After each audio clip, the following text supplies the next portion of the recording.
Welcome to the Empowered to Connect podcast, where we come together to discuss a healing-centered approach to engagement and well-being for ourselves, our families, and our communities. Hey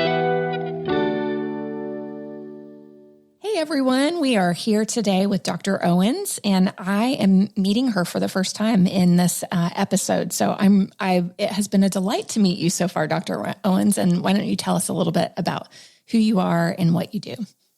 Wonderful. Hi, my name is Dr. Archandria Owens. I'm a licensed psychologist and also the founder of the Collective Healing Space, which is a group private practice full of just wonderful clinicians who promote the best in people as far as mental health and wellness. And so we do that right here in Memphis. That's really important to us. And we love doing that. And so that's what I do as a day job. I'm also the mother of two beautiful girls, one who just turned 8, one who is 10, Olivia and Noelle, and also have been married to my partner in life, Breon Owens, for 20 years now. So very glad to be here, very glad to be here in the fullness of myself as well, both professional and personal. And I'm looking forward to our conversation. That's great. And I love that we get to talk about being tired today because Dr. Owens and I have been experiencing a week plus of being snowed in here in Memphis. And some of you listening are going to remember right when that time period was. So yeah, I would love to just talk a little bit more. I love that, you know, even in the midst of this, you've got 2 girls and a husband as part of your family that are you're just living the journey as well as shepherding people through that journey too. Absolutely. Yeah. Let's talk about when we're tired in our hearts. And we were discussing briefly, it's a little bit different than just feeling it in our body. Let's talk a little bit about emotional fatigue and maybe what you might even see in your practice as you're working with moms and dads. Yeah, definitely. Yeah, our emotions are so interesting. They are actually like the first part of our brain that developed. Like we felt before we knew. Our executive functioning and our problem solving and our intellectual stuff all comes and is mostly matured in our 20s. And for some of us in our later 20s, but our emotional brain has just been intact for a really long time. And so our emotions really carry with them a lot of wisdom. They have a lot of like age to them and everything. And they're also like the things that don't get as much press all the time. Especially when we're talking about living in the society that we live in that really prioritizes, us overriding our emotions a lot and overriding our bodies and different things like that. And so I don't know. I want to just start there because I think some of our conversation really hinges on honoring our emotions. And potentially a lot of us have received messages that are about our emotions that maybe don't allow us to validate them like we could. And so I think that hopefully is just a good foundation for us to start with. But yeah, we experience a lot of emotions and sometimes we can get weary in them because emotions we can feel very deeply and they impact body, they impact our mindsets and different things. And so sometimes when we've been feeling intensely for a long time, there can be some fatigue even in that. And so when we start to talk about emotional weariness, maybe that's a good place to start. I love that. Yeah, that's a great place to start. You mentioned honoring our feelings. What do you think is the best way to do that? And especially you hinted at there are different mindsets we have about emotions and about what we are feeling. So what does it look like to honor our emotions? Yeah. Well, oftentimes when I'm sitting with people, they'll experience an emotion and they'll just kind of quickly move past it. They'll just kind of, they won't sit with it, and that's often like an invitation I extend to my clients is just to sit with like, oh, what's happening? Like we noticed that shift in an emotion. We noticed some sadness. We noticed, some grief or even happiness. Like, it's important to let it be for just a moment and follow and track the sensations that come up. Oftentimes I can ask people, well, how do you know? How do you know that you're happy? And they'll just say, I'm just happy. Well, but also like, where do you experience that in your body? Like, how is your body sharing that too? And it becomes a lot more complex whenever we're talking about emotions that historically feel hard to feel, to actually sit with those, because those are exactly the ones that we distract ourselves from, that we'll just get busy and not really tend to them as we could. But it's one way to honor them is by allowing them to actually be, giving them a name, tracking the sensations that come up as you're experiencing that emotion. And I love like if you have like someone that holds you gently in your emotions, to be able to share that emotion with them. That's another way, like actually expressing the emotion can honor your emotional experience, or even writing it down in some way. Some of my clients, I even encourage them like, voice memo. We've got these cool phones that do all the things.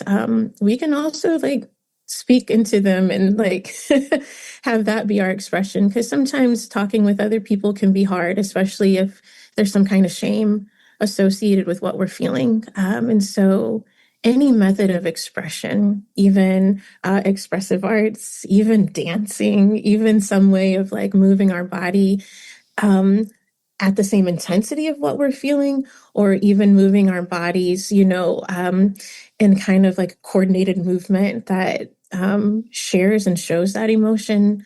All of those are great ways to both validate the emotion, name the emotion, and honor it.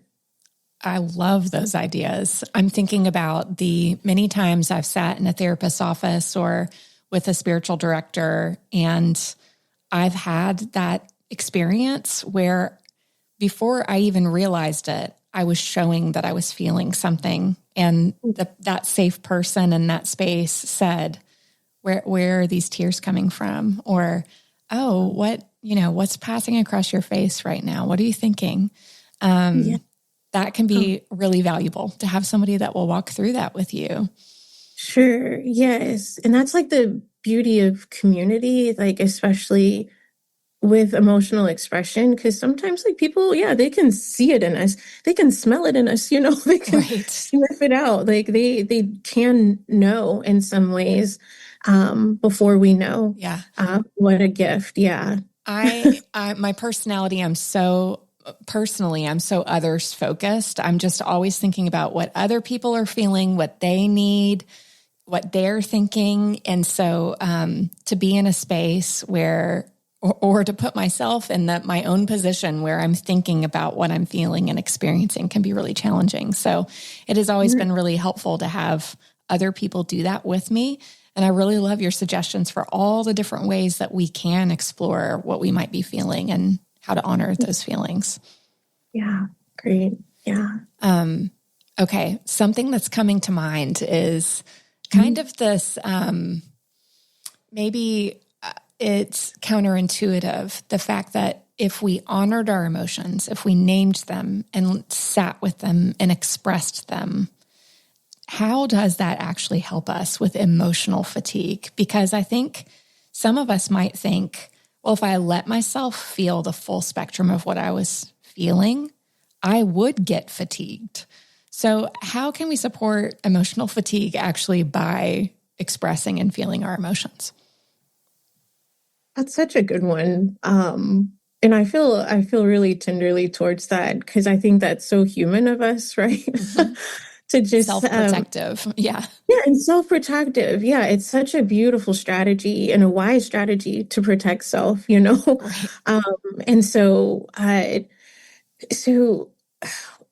think a big thing that people don't think about is how much it costs us to actually keep that stuff in. Oh, Yes. Okay. Let's Yeah. talk more about that.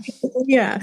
There's consequences to everything we do, like every choice we make, and they're naturally occurring consequences. And one of the like naturally occurring consequences of not expressing our emotions is that we can hold them. And that can wear on us a lot. That can create a fatigue that's not met by sleeping or resting deeply. Whenever whenever we hold, it does stuff like to our heart. It does stuff to the stress as we're holding it in our muscles and everything. Our embodied experience of that, of those emotions can really fatigue us, but it can really take a lot of effort. It can take a lot of labor to hold. And also, like when we go without like validating our emotions and everything, it can do something to our internal world. Like it can create distrust, between us and our bodies. Like when there's misalignment, like our bodies know we're feeling sad or we're feeling a lot of things, but when our brain tries to talk us out of it or dismiss it in some kind of way, it also creates this distrust between the fullness of the self, and distrust in oneself can be hard to manage. And so we can create the distrust. We can also hold to the point where our organs and our muscles and our aches and pains and our joints start to do the work instead of us doing the work by expressing what's coming up for us. And so it leads to a different type of fatigue, to always be holding so much. This is bringing to mind smack dab in the middle of 2020. I celebrated my 40th birthday. It was July. And so we'd gone through the lockdowns and the quarantining at home and all the things. And we're still in the middle of that season where there's so much fear, there's so much caution. And on top of that, we were parenting an immunosuppressed child. So we were extra vigilant about everything that year. And the week that I celebrated my 40th birthday, I threw my back out. And I've never had back problems. But that experience of like my back was just like locked up and spasming and hurting so bad. And I could not stand in my own body. I remember just feeling so desperate for physical, like the lack of that physical pain. I wanted the pain to go away. But I was vaguely aware that there were multiple things happening in those weeks that I was experiencing all that back pain, that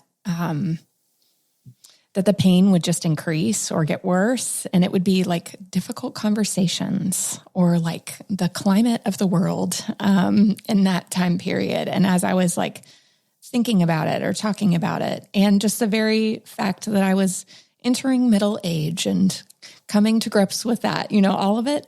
So when you talk about the way our body holds those things and our body is going to experience them, whether we let ourselves actually like whether we recognize the emotions or not, that immediately came to mind. Oh yeah. Oh, I felt my body have like some empathy. Yeah. If you've ever had that kind of back pain, you're like, oh yes, that's the worst. You're like hobbling around. For sure. And also like what you shared about, there were certain things that made it worse that would flare it up. And there's such beautiful science around the body's way that it holds different things. And I mean, there's some parts of our aches and pains that we experience in our bodies that have nothing to do with old age, that have nothing to do with old injuries or anything like that. It's because there's something that's gotten blocked in there, whether it's a story, whether it's our trauma, whether it's an emotional experience. Our bodies are so good to us. All they want to do is befriend us. All they want is to protect, to give, all of those things. And so there's a lot of things that it will do to protect us from experiencing the fullness of even our emotions. And so that's another reason why it's so important to express. It takes the labor and the effort off of our joints and off of our backs and different things like that, and allows us to allow those to be in our awareness and seen and heard, all of those things, so that our body doesn't have to continue to hold so sweetly. I love how respectful and dignifying you are of our human bodies. You know, I think especially as a woman, I am often, you know, kind of complaining about the human body and all of the ways that it is against me. And I really love the way that you just are so compassionate towards the body. And even in recognizing that within ourselves, how freeing that could be. When we think about emotional fatigue and being tired in our hearts, what would you say are some signs that we might, you know, just some little flags that when we notice ourselves doing or feeling or thinking certain ways, we might be dealing with some excessive emotional fatigue? Mm-hmm. Yeah. Certainly when our ability to be like empathic with someone, like to feel someone's pain or suffering, you know, or to know it exists, that could be a sign, you know, that something's happening. If we're irritable a little bit more, annoyed more easily, and or when maybe like we're in touch a little bit more with like even our own trauma, our own past losses and things like that, when maybe like our stuff starts to be in the picture a little bit more. Um, yeah, I think, yeah, when our ability to perspective take too is compromised, and not like perspective take from a place of uh, we have to show up perfectly all the time and things like this. Sure. But even our ability to perspective take with ourselves, like as caregivers, as human beings, you know, if we start to like brush up against perfectionism and things like that, that can be a way that we know, oh, something's maybe starting to get off. And maybe for some of us, that might mean that something's been off for a little bit of time, and maybe we just haven't taken a look at that. And so I think those are ways that we might initially know from an emotional standpoint, you know, that, oh, we're a little bit weary here. Yeah. And I think you've given us so many good ideas of ways that we could name and express our emotions. But when we are identifying, I'm thinking kind of humorously about there's a kiddo in my house that tired is usually the thing that she identifies most that she's feeling. But it's almost now like a knee-jerk response, you know, it's like, I'm tired. She just says it to fill the space, you know? And I think I identify with that because as caregivers, I mean, so many people are holding so much and especially, you know, as we think about stress and adversity, the stories that we are present to and the stories we've experienced, the stories that we are that we're stewarded with parenting, you know, I think that can be really heavy and hard to carry. And so I'm curious, you know, it's one thing to name that we're tired, like my kiddo would do.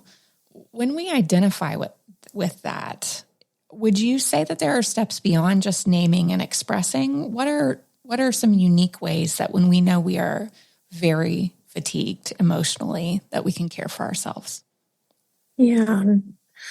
Well, and some of these we may have to get creative with in some ways, because I know people's levels of support around their caregiving can look different. Yeah. Of course, like I do think it's important to take intentional breaks.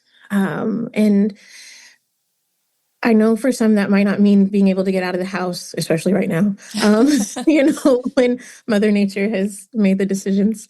Um, but being able to take, physical space, if we can get that, and knowing that like the physical space is not like an escape necessarily, like we're not trying to escape from our loved ones or anything, but really taking space so that we can get still, we can get quiet if we need to, we can take care of ourselves if we need to, so that we can show up in the best ways that we can, or at least with fuller capacity anyway. And so, and just, taking breaks could also look like, physical breaks, of course, but it could be emotional breaks too.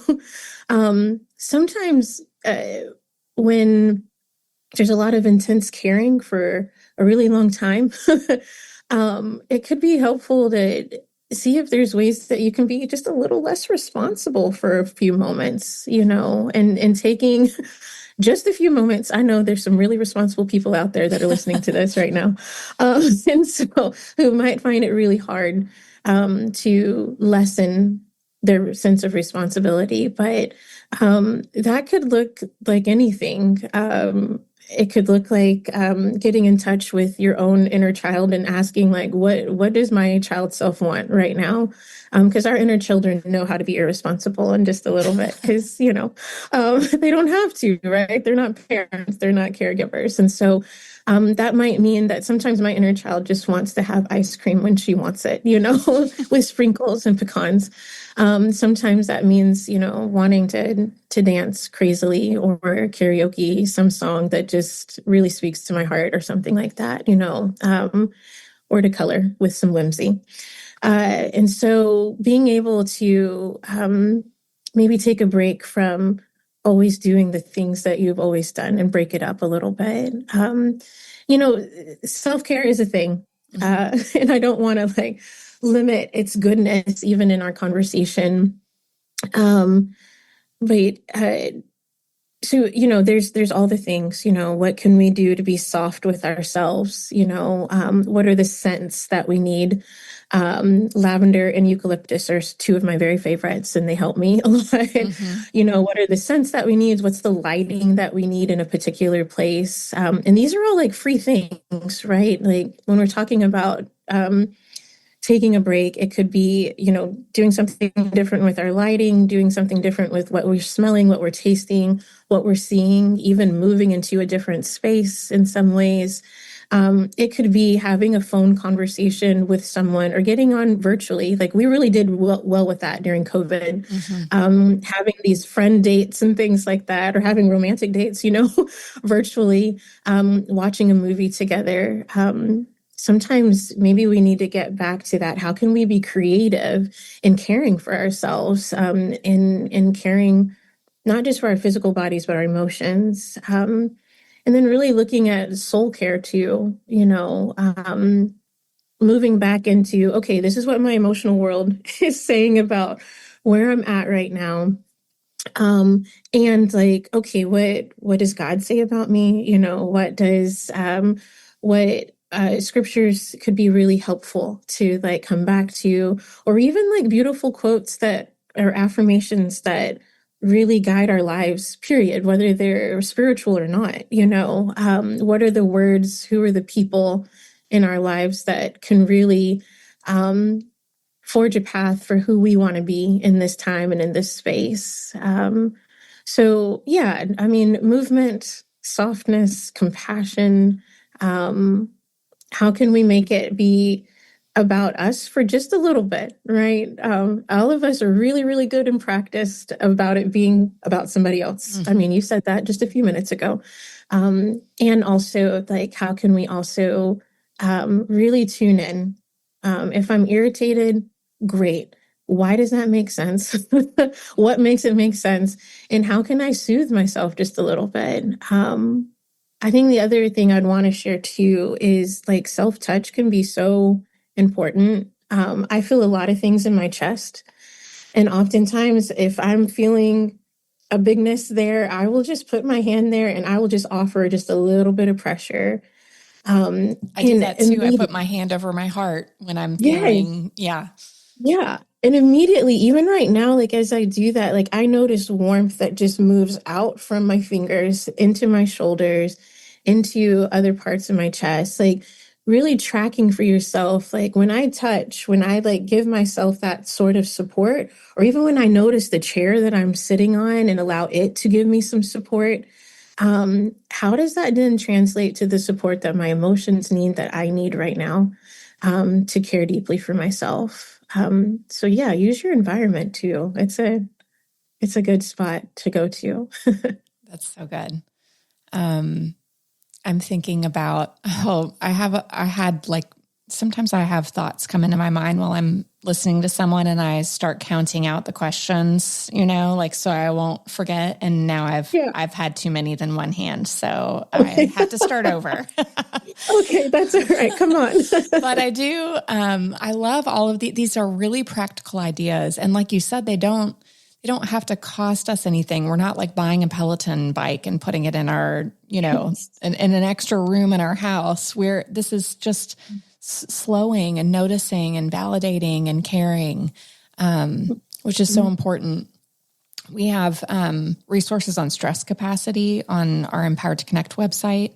And a lot of this is bringing that to mind. Just like, what are some things that open the window, so to speak, of our stress capacity that allow us to withstand what we're dealing with from day to day? And when we are living in a time of increased heavy stress, what are some things that we can put in place to support that? I mean, I just really value thinking through a lot of that. Yeah, definitely.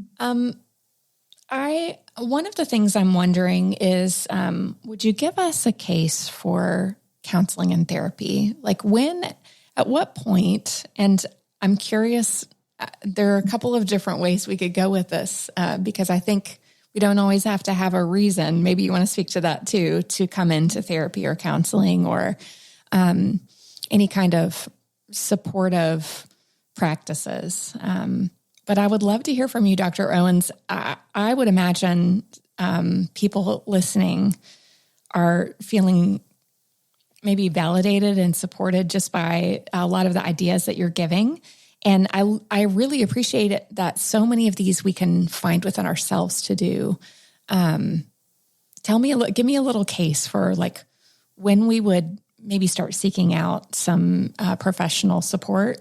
And especially, I know for a lot of us, it takes time and funds to do that. And so when both of those are short, I know that I've found myself justifying why I shouldn't be doing that. And then when I actually put it in the budget and make the time to do it, it's been so valuable. So tell me a little bit about why and when would we want to pursue some professional support to help with emotional fatigue?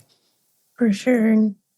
Well, I mean, yeah, for me, there's so few places and spaces where it can just be all about me or all about you, and therapy is one of those places where you don't have to take care of anybody else but you. It's a place for increasing self-awareness. It's a place for increasing like your body's natural medicinal and healing powers and agency. I always tell people it's not going to be me that's healing you or anything like that. Like my only desire is to facilitate the wisdom that's already in you, that loves to be in a healing space, that loves to be in a compassionate and soft and kind space. And um, so I share that because if that's for anybody, then now's the time. Right. Yeah. Now's a good time. Of course, like if anybody's getting to the point where like they're just feeling like they can't anymore, or they're feeling like this is overwhelming, this is too much. I think that's always a great place to come into therapy. And like why wait for it to be a crisis before you come and establish care, you know? Yeah, Yeah. I'm thinking about I love illustrations. So I'm thinking about kind of this illustration of a dermatology emergency that I had last year. And I had waited and waited and waited for this thing on my skin. And it got so bad that I had to like go in and take the first person who could handle it. And they, triaged the situation. But now, 9 months later, I'm having to go back and do this like procedure to reverse and take care. And I was kicking myself all year. I'm like, if only I had just come in before this turned into an emergency, I could have handled it the way that it deserved to be treated. And I think so often we do that with our own emotions and our own selves, right? In our inner life, as we wait until we can't anymore, or we wait until it's so bad and we're so tired because we've got to find a way to justify that. But to go in for just some like just for some care, I think can be really wonderful for us. It's true. Yeah. And I mean, I don't even like go to the individual level to like talk about that. I mean, we really do live in a setting, in a time, in a space where, I mean, it's actually celebrated for people not to take time off of work, right? Like it's celebrated to have all of this vacation time roll over or whatever. Or, it's or it proves that you were such a good worker that you didn't have to take it. Yeah, exactly. Right. Yeah. Like you're a hard worker and everything.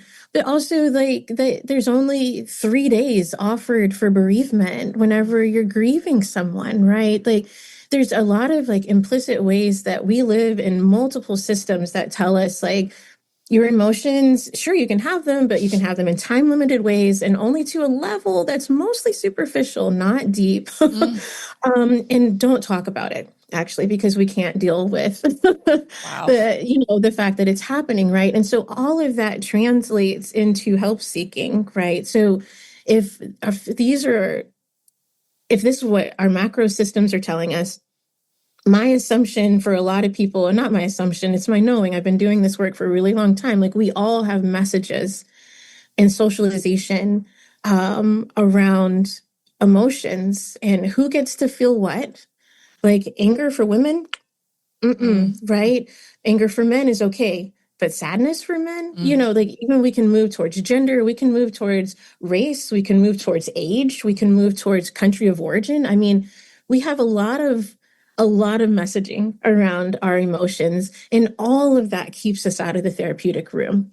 And it doesn't mean that the therapeutic room can't be super helpful and facilitate lots of healing, but it's all of these other things that we often have to overcome to get here. And I do think uniquely with this intersection of caregiving, there can also be this messaging around like why I shouldn't need to have this additional care when I'm doing the caring, or I don't have the time, or I don't have, the funds. Like everything needs to be funneled into this thing that I'm doing and this person that I'm being with and loving deeply, to the exclusion sometimes of us and who we are, and the fact that our needs and our wants actually don't stop because there's, such attention to others.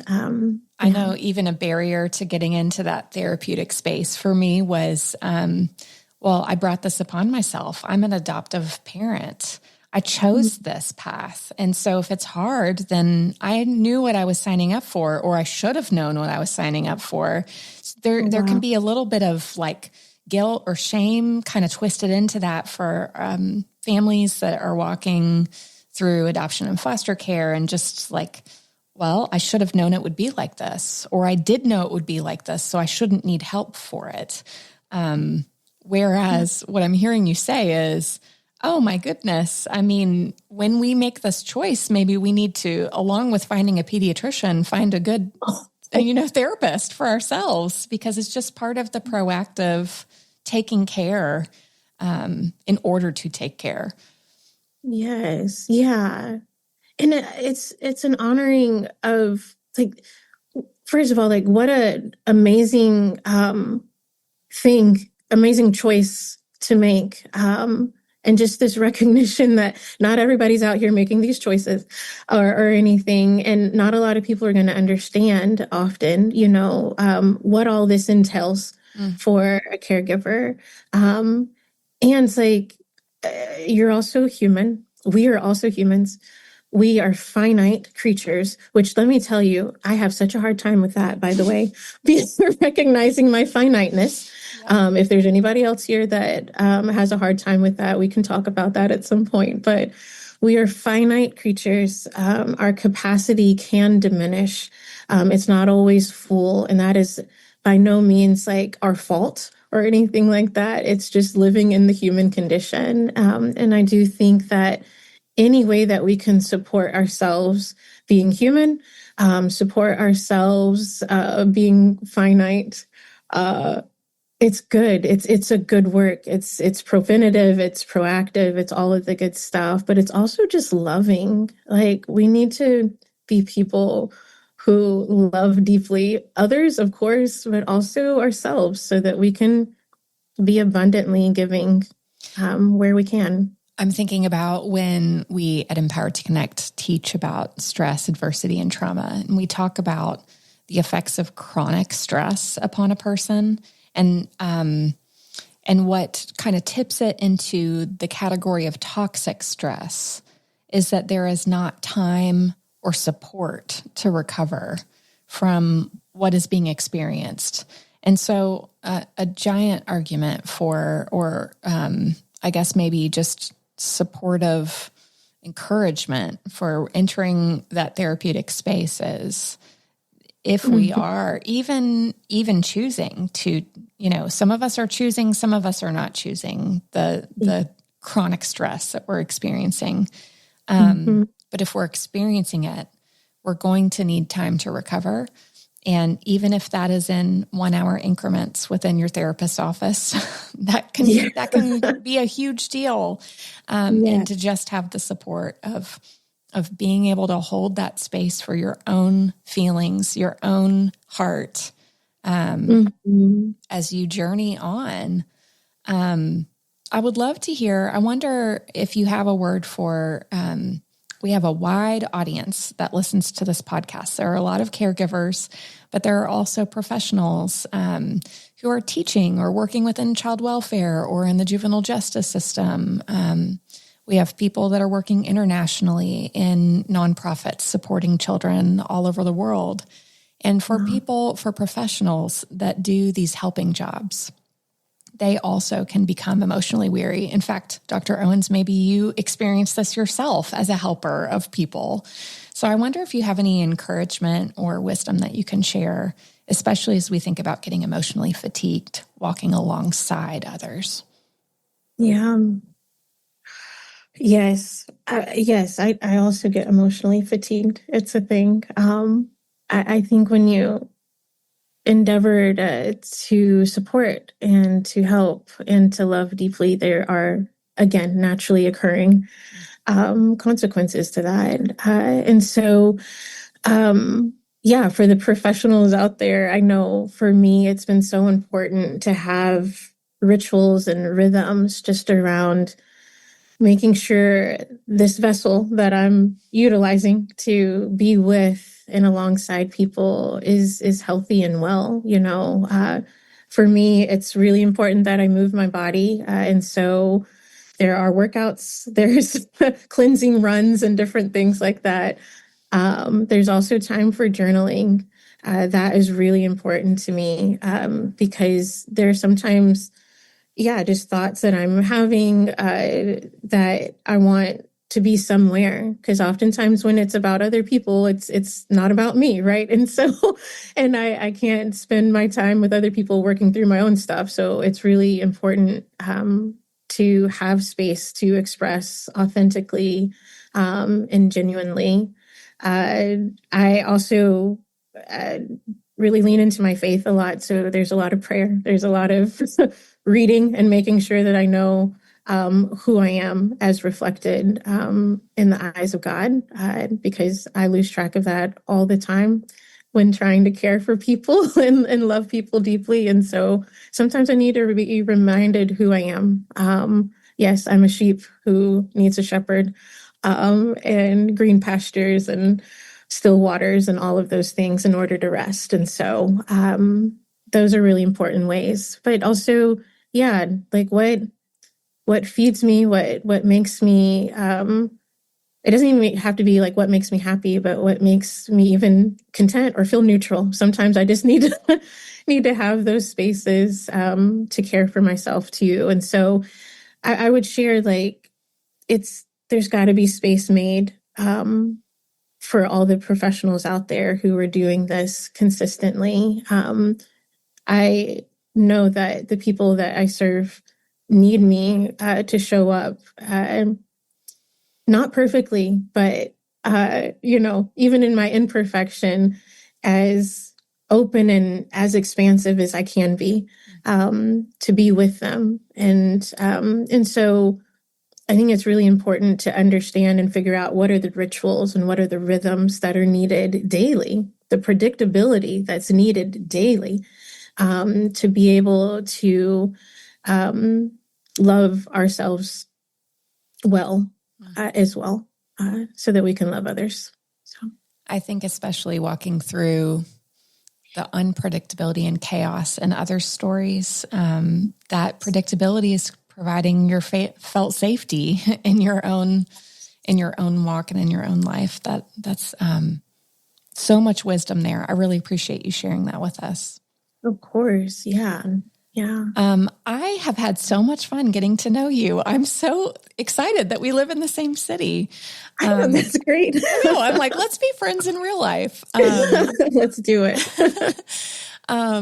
As we finish up this episode, I'd love to know, do you have any parting thoughts? Do you have any parting encouragement? Yeah. Well, one thing that came up for me is like, oh, don't forget about nature. Like, in talking about the free things that are out there, it's no coincidence that often for us, when we get into nature, that we feel a sense of soothing and calming. There's a lot of research around like why like sound baths and sounds really help us too. But nature, like when we get out, birds singing, all of the trees, leaves rustling and things like that, there's actually like some like energetic vibrational something in nature that actually like non-verbally speaks to our systems and our nervous systems and helps them calm. It's really this beautiful thing. I couldn't even name what it is. I've just heard it and was so fascinated by it. But nature really does something for our bodies, and it speaks to us with words, obviously, that we can't hear. And it's really nice sometimes to get out in your grass, not right now with the ice and things like that. We can't even see our grass, but get out in grass with your bare feet, like lay out, like with your body touching the earth. Even the earth's gravitational pull has goodness of being able to reset some of the things in our bodies. And so, and then for some of you, like you just like being out, whether there's bugs or not, or whether there's creatures. I would like to be out when there's no creatures and no bugs. And I don't know when that is really, but for some people, y'all are okay with that. But don't forget the medicinal things that can be found in nature. But as far as like parting, I don't know. I hope that something in this has been helpful. I hope that in some way we can all honor our internal world. There's so much complexity happening there and so many beautiful things. Yes, it houses all of these emotions and everything like that, but it also houses just the essence of who we are. And I still believe that in essence, we are really good and we want good and we move towards good. And the more that we can emotionally care for ourselves, recognize our finiteness, even emotionally, and be responsive to that, not react to it, but be responsive to it, I know that we'll be able to access what's good in us and be able to give that out into the world in abundant ways. Thank you so much for being with us. And we have so much that we can carry away from this episode. So I hope for those of you listening that you will take at least 1 or 2 ideas and just start implementing them immediately to care for yourselves emotionally. Thanks, Dr. Owens. Thank you.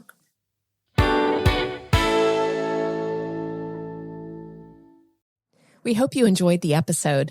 If you're interested in learning more, head to empoweredtoconnect.org for our library of resources. Thank you to Kyle Wright, who edits and engineers all of our audio, and Tad Jewett, the creator of our music. On behalf of everyone at ETC, thanks for listening, and we'll see you next time on the Empowered to Connect podcast. In the meantime, let's hold on to hope together.